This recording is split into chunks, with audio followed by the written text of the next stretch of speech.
And so there are a lot of financial issues that happen for the Rays if it keeps getting delayed. And, I think there's a lot of people out there kind of say, well, there's a billionaire, just pay for it and whatnot. We kind of have to go through another podcast of liquidity versus valuation sort of deal. Like what Stu Sternberg is worth is not what he has in his bank account, right? So the Rays are a large part of his value as an owner, but that's not necessarily what's in his pocket. So, there's also been reports that Stu has been floating out there looking to sell stakes. We don't know how large of a stake that is, but those rumors had been out there that he was already looking to kind of, accrue some financing for himself to be part of this. And so there's a lot that goes into it. And just one other thing I want to clear up is you've heard a lot, especially from Commissioner Latvala, about the spirit of the contract, the spirit of the deal that was made. And this goes back to playing in Hillsborough versus Pinellas.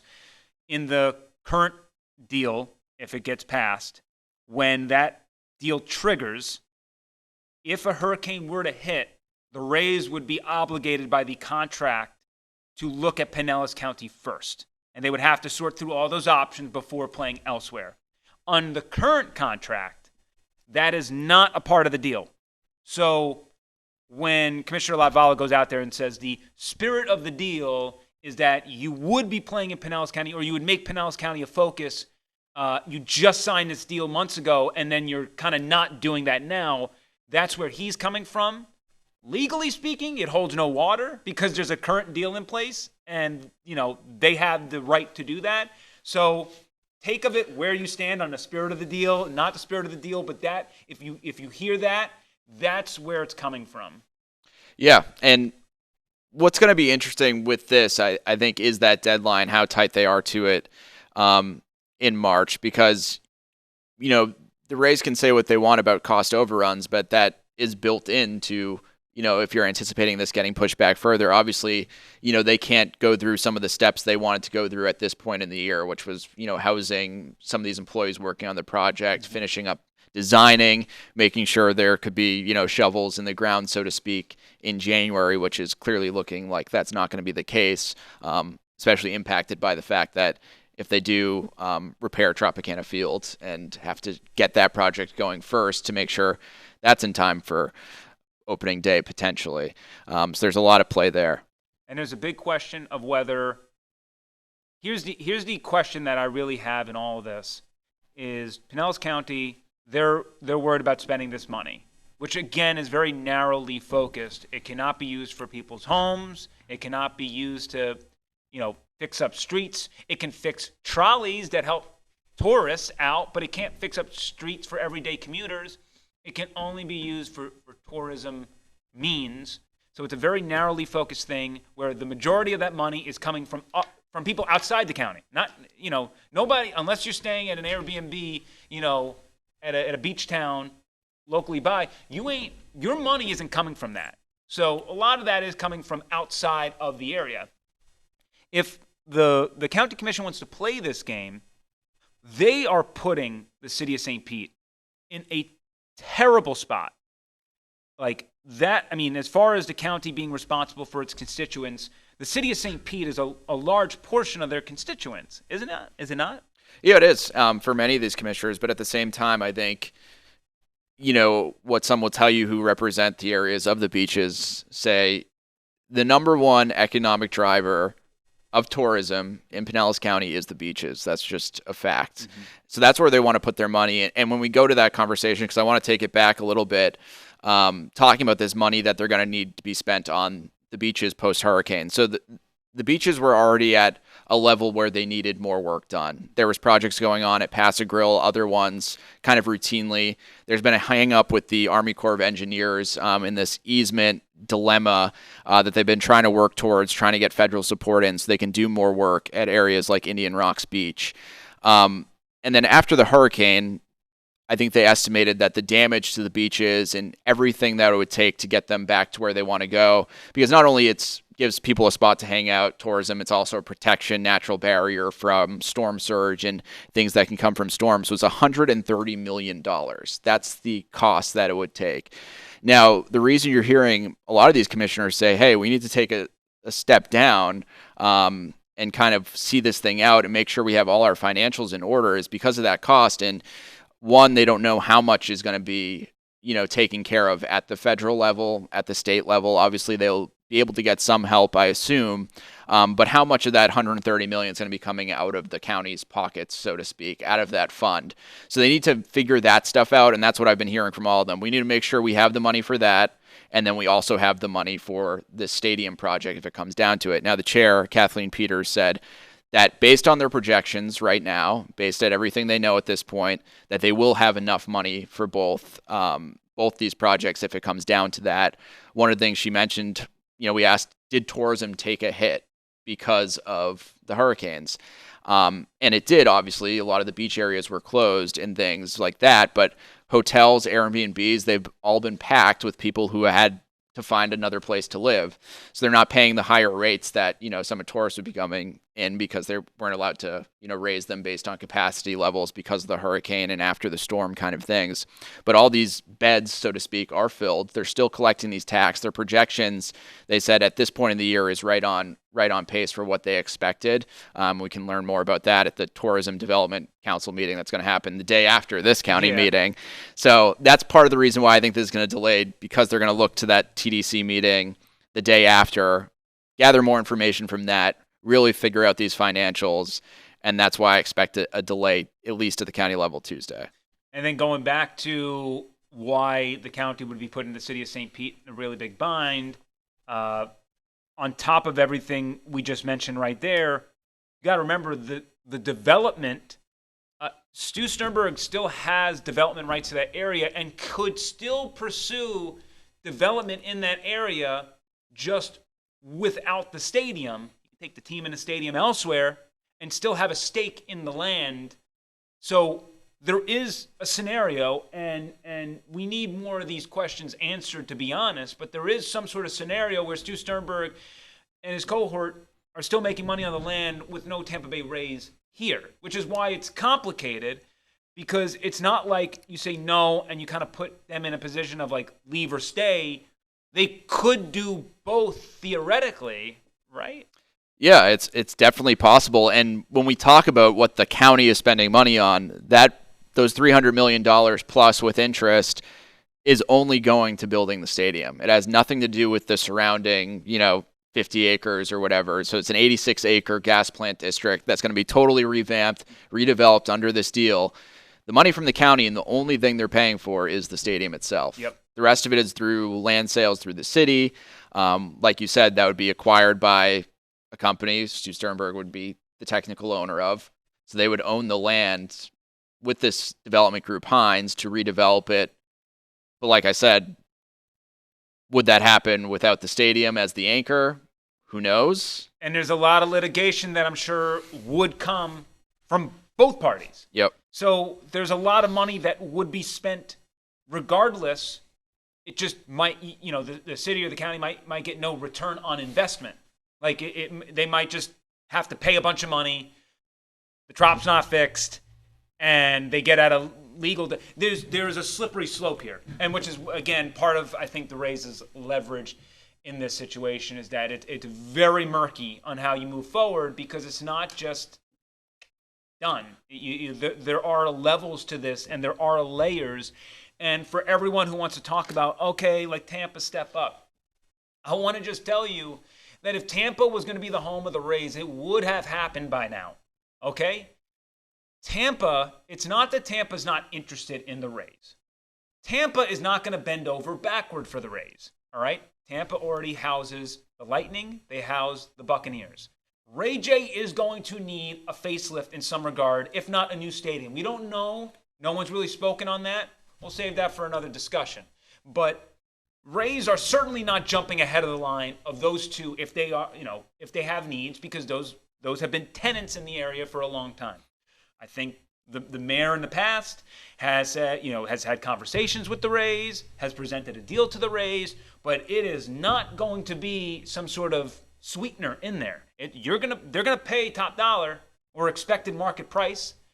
There might be a tiny bit of wiggle room, but it's not going to be what Stu and company want in Tampa, which, unless they think that the viability of the area has changed so much so that doing everything in Tampa makes fiscal sense for them. You have to understand that, like, the Tampa conversations have happened, and while they could reopen and they could dance again, to me, that's not an expectation of all this. I think there is a legitimate concern that the Rays could leave, because when other cities smell blood in the water, they might give a really nice deal to the Rays to come on over. We got the money for you. We'll make a really nice deal, because there is a low supply, and there's a city out there that will spend to get what you have, considering there are not many of these out there, So that's part of the issue as well of doing all this stuff, is people want to just automatically assume that the bonds vote delays or is a no, and then boom, like Tampa's going to come calling. I don't necessarily see that as the 1-2 punch there, that there's a large ripple effect. And for everyone who's talking about, on the flip side, everyone talking about, the Rays are going to move. We don't know what the Rays are going to do. The Rays have a lot of leverage, but this is not a good situation for the Rays either. This deal was a great deal for them. It took a year and a half to materialize, not to mention all the other times they did stuff and it didn't materialize. Even if they get a city on board, it's going to take a year and a half. A lot of questions remain. They don't have a home, and based on their agreement with with the city, if the trop were to be fixed, and there is a clause in there that says that they probably could keep the Rays there until 2029 because an act of God happened and the agreement has to be suspended a year. There is a chance that they could bounce out of town to bounce back into town to bounce back out of town. We don't know about any of that. We're getting way far down the road. So I see a lot of stuff about where the Rays are going to go, where the Rays are going to move. I'm not there yet. I'm not there to have those discussions. But for people who think this is like a wide open door to walk through, like maybe it was a closed door, and just maybe like the lock has been turned, but it's still closed in my eyes with many, many, many, many steps to go. Yeah, and these stadium deals, and especially land buy deals that we're talking about, when you're essentially taking 86 acres of a growing city, putting a new stadium, and all the work that goes into it, from the initial talks to the design to making sure the financials work to all this stuff.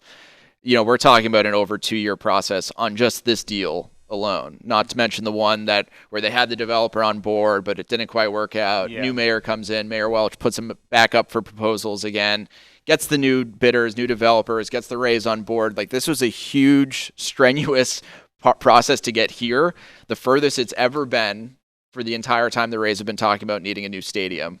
So it's not just something where this all falls apart and then it's see ya. There's a lot that goes into this, and that's why I think so many people are hinging on what happens with the county, but also the mayor trying to stay positive and say we're working to see this thing through. Yeah, and I'll end on this with Stu Sternberg having that first kind of, regardless of what anybody says out there with Stu, he's rarely, which is, again, I want to say rare because this isn't the first time, and I know we have stadium fatigue here, but typically a lot of blood is spilled before stadiums are built, and then the politicians and the owners come together smiling with hard hats on and a shovel in hand, right? That's not uncommon, all right? So the fact is, during this whole stadium saga, Stu Sternberg has never really threatened to leave, has never really said, like, do this or else. He's always flirted. He even tried to do the split city plan, which he himself called a cockamamie idea at the city council meeting before they accepted the vote, right? I mean, yep. He has always made it known to stay here in some regard. So I think when he has kind of those quotes, which are very heavy-handed about like the general concern, he has held off for a very long time on pulling that button. And not saying that a delay vote is necessarily going to immediately be the next ejection, but my guess is between November and December, when the next vote would be, you would see language tick up big time. And that was one article. I have a feeling there are going to be many more layers to the plan here of Stu putting pressure on the county of saying, I'm not kidding, right? I'm not kidding. And there could be leaks of the Rays are flirting to play where the Nashville Sound play. You know, there are going to be those leaks that come out to really scare you. And like, oh, this city is presenting a deal. Like, I think that is probably the next step if it gets delayed again of how that machine kind of works. But I don't also want people to be out there and think that a delay is like, oh, they're gone. I think it's just part of the political process here, and that both sides are right back to leveraging each other. And whether you are on the Rays side, whether you're on the county side, I do find it very concerning that both sides are not firmer partners and are kind of playing each other. And most part, I mean, it really wasn't the Rays up until this delayed vote. So now the Rays kind of have to fight for themselves. But it has not, from the city to the Rays is one thing. From the city, from the Rays to the county, it just has not really been friendly vibes.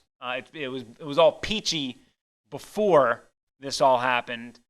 Just up until this point, since the hurricanes have hit, there's even for the ones who have been pro it on the county, have not felt the love that they would like as well. So that's probably a concerning element, is just the lack of cohesion there to really get into a room and figure this out. It feels like they're just, you know, the fact that they're not really meeting, it seems like an issue. And we'll see maybe more at the county meeting tomorrow if that communication is kind of opened up after the Rays finally made their decision of where they're playing next year. Mm-hmm. That's happened. That's not changing, most likely. So maybe that communication can open back up once again, and they can kind of give more of their, you know, opinions on why they're doing that, how they hope to plan to move forward, how they hope to be, you know, good stewards for the area, you know, drive the economic drive, get that up in St. Pete as being that anchor in the gas plant district. At the other hand, the county is kind of committing, saying they need to do that due diligence, which is fair. We're talking about, you know, $312 million plus over 20 years investment from this fund that doesn't raise $300 million every year. I think it raised $98 million last year through that tourist tax, which is, you know, a record for the area. And then a portion of that can be used on these projects. So that's why you have to do the bonds, because you're essentially financing that money out, which they say, you know, the way it looks right now, they'll have enough money to do that, but it's still something you want to be completely sure of, because you're locking your county, your constituents in for something for, you know, 20 years. And given the impacts from hurricanes, that we just had a super active season. And before that even happened, having the discussions, I think it was Commissioner Dave Eggers who, you know, was one of those votes against it in July, who said, you know, my big reason for voting against it, I feel like we're rushing through this whole thing. You know, what if we get hit by 1, 2, 3, 4 or 5 hurricanes? I think that's what someone said during the meeting. You know, God forbid that happens, then we get hit with 2, technically 3 this summer. So I think that's why they're really being careful and taking their time. At the same time, as you mentioned, the Rays have their business, their financials to take into account. And when you're talking about delays increasing, you know, $10 million every month or whatever it is, that's why they need to kind of put the pressure on and say, hey, I know you have a deadline, but it's now that we have to do this. Yeah, I think that's a great way to kind of seesaw that, of just understanding that I can understand people on the county side being miffed about the rushing of the timeline, of feeling pressured to make a decision, the fact that the Rays are applying so much pressure after catastrophic events in our area. You know, there is no real grace period here. Right, and in that article in the Tampa Bay Times, I mean, Stu Sternberg says that the county did not show their support with that delayed vote, which happened less than a month. I think we're talking like 3 weeks, maybe. I think a little less than that. Yeah, less than 3 weeks after, you know, after Milton, which was 5 weeks, after Helene, to kind of come out with that statement, probably not a good look. Just speaking as a Pinellas County resident, like not a good look. But then also going to what you're saying as well. They do run a business, and you can't just toy them around.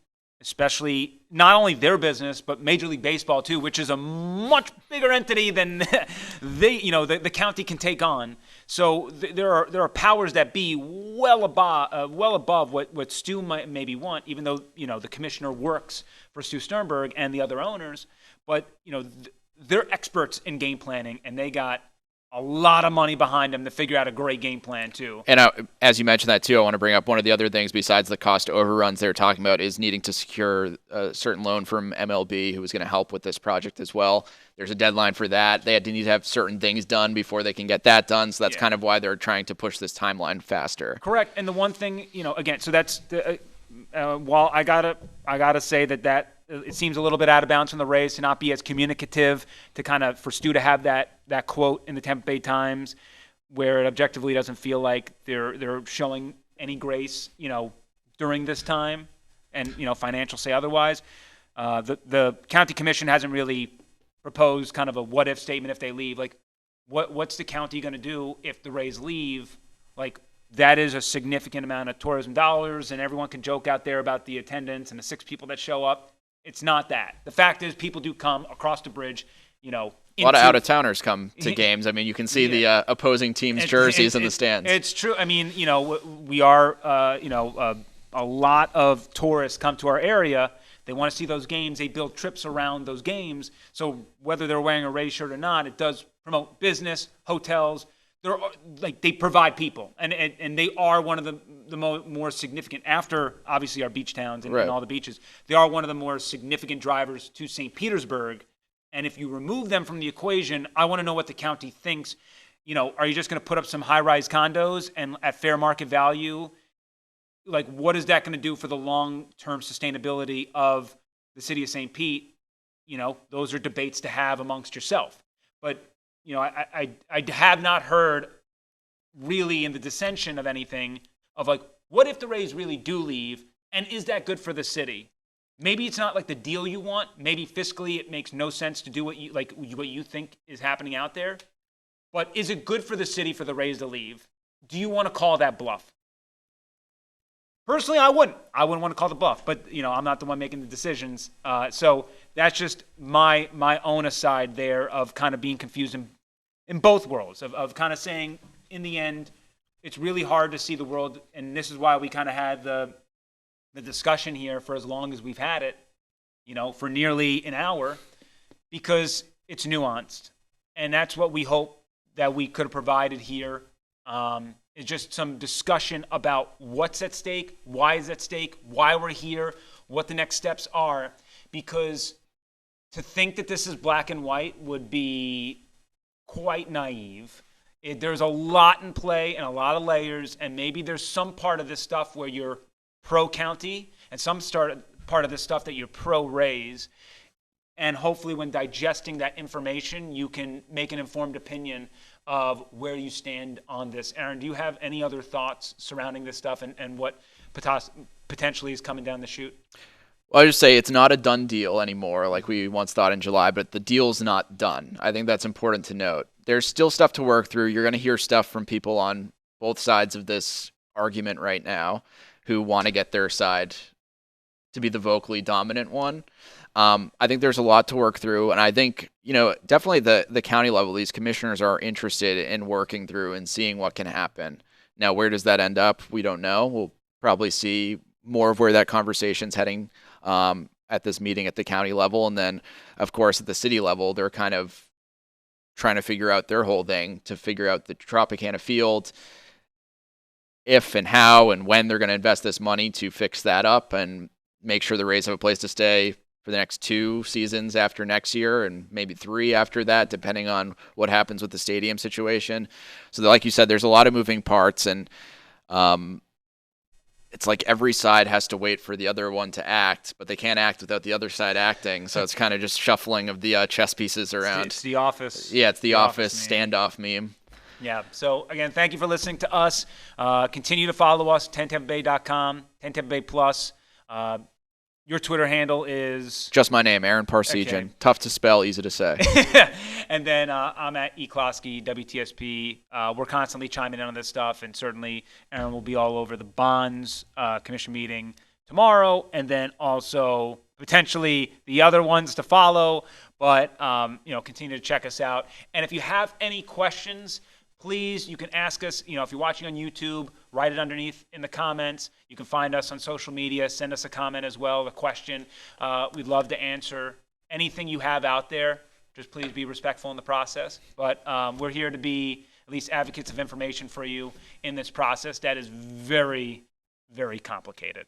Yeah, and if I don't have an answer for your question, I will ask your question. So exactly. So utilize us as you see fit. As we're also doing our part to provide you the information from what we're getting from all the meetings that he's sifting through a lot more than I am. So just use us as a resource.